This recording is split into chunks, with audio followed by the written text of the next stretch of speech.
details are coming out about Ayatollah Khamenei's death. Iranian state television on Sunday had confirmed the death of Iran's Supreme Leader Ayatollah Ali Khamenei without referring to a massive U.S. and Israeli attack on his residence.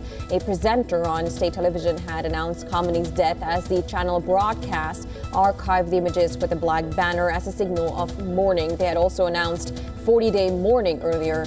86-year-old Khamenei had been Iran's supreme leader since 1989. And according to Iran's state media, Khamenei was killed in early hours of Saturday. Iran's Supreme Leader Khamenei was killed at his office, and a 40-day mourning has now been declared in the country.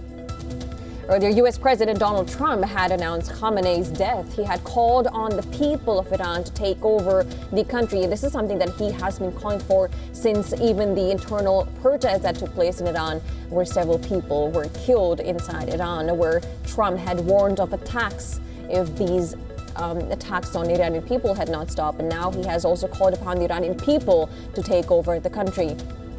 Now, Trump had also asserted uninterrupted bombings that will continue for a week. This is what we know so far. All right, to discuss more, we're now being joined live by Dov Zahim, a senior advisor at Center for Strategic and International Studies. He's joining us from Washington, D.C. It's a pleasure to have you. Of course, this is a big news considering the Supreme Leader Khamenei's death. First, your reactions, and of course, what are we looking forward for? What happens next? Well, in terms of reactions, I think other than the Iranian regime and maybe some of their closest allies, like the Russians, and their proxies, like the Houthis and Hamas and Hezbollah, everybody else, I think, is kind of delighted that a man who has been the source of so much trouble in the Middle East is finally gone. But in terms of what happens next, there are a host of different scenarios. We seem to have found out that a lot of the, the IRGC, the Revolutionary Guard leadership, was also killed, but we don't know who exactly. I don't know, maybe you know, if Ali Larijani, who seemed to be the designated successor, if he's still alive. If he is, then there's a designated successor. That's one possibility. Another possibility is someone else emerges from the IRGC to take over Iran.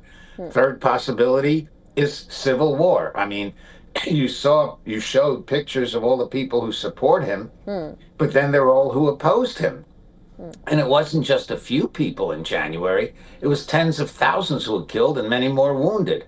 So there could really be a civil war. And finally, maybe the country coalesces around someone like the son of the Shah who could come back and lead the country.